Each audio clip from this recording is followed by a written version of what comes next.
All right.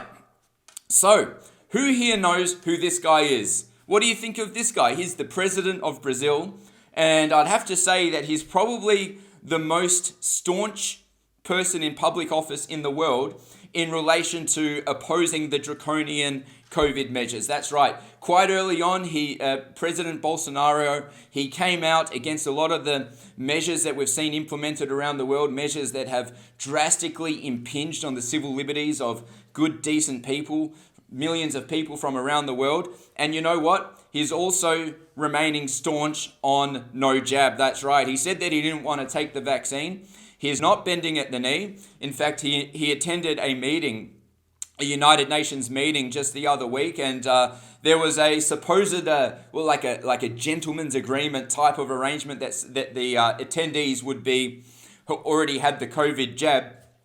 But Bolsonaro said, no, look, I'm not taking it. And instead, he took the floor in the United Nations and started talking about alternate COVID remedies, the type of talk that might get you kicked off of social media if you start talking about it too much. So I'm going to show you his speech, and I'm going to allow you at home to make up your own mind in relation to what you think about it. World leaders gathered in New York on Tuesday for the United Nations General Assembly with a focus on fighting the pandemic. So it was perhaps curious that the first speaker was Brazilian President Jair Bolsonaro, a vaccine skeptic who appeared to openly break the UN's honor code simply by walking in the door. Under the code, UN officials asked that all who enter the hall be vaccinated, though they did not require proof. The far-right leader, who had COVID last year, has bragged about not getting the shot, saying his immune system is strong enough to fend off contracting it again.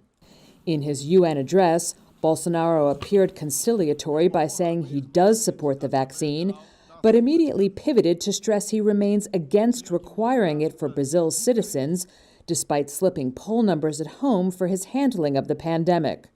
He also doubled down on his support of the use of the controversial drug hydroxychloroquine, normally used to treat malaria, that emerged early on as a potential treatment for COVID, but has since been dismissed by many health officials as ineffective and potentially harmful. Não entendemos porque muitos países. We don't understand why so many countries, along with most of the media, positioned themselves against the early treatment. History and science will hold everyone accountable. While Bolsonaro walked the halls of the UN unvaccinated, even hugging Secretary General Antonio Guterres, the rest of New York may not have been as welcoming. With no one allowed into the city's restaurants without proof of vaccination, Bolsonaro and his aides appeared to settle for slices of pizza on the sidewalk, as a photo posted to social media by two of his cabinet members showed.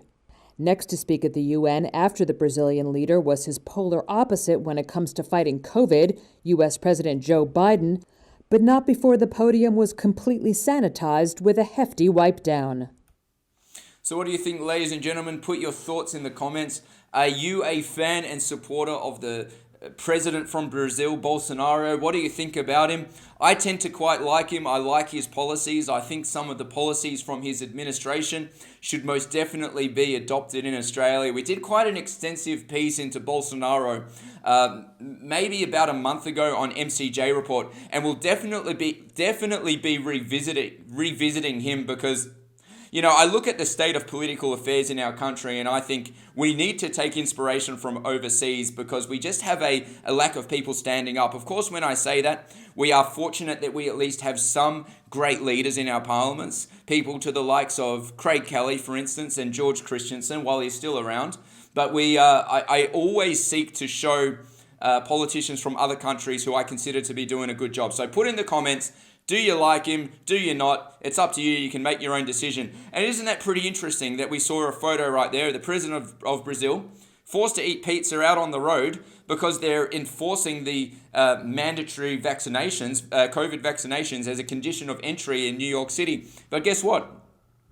Not all New Yorkers are happy with this increased tyranny, and we're seeing more and more protests in New York. I've got a clip here. It goes for about a minute. It just shows some protesters. You know, we haven't really seen a great deal of protests in relation to corona measures from the United States, but it seems like for the prospect of mandatory vaccinations, they're starting to ramp up in a few different cities. So I've got a bit of a clip from New York. I'm going to show it for you right now.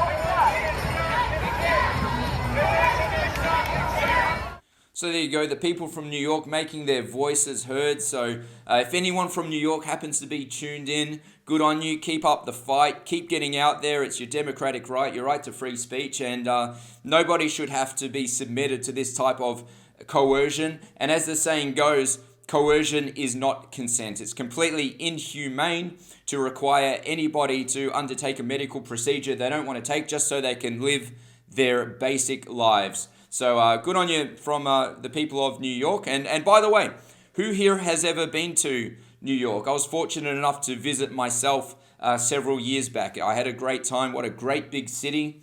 And we hope that at some point common sense will prevail.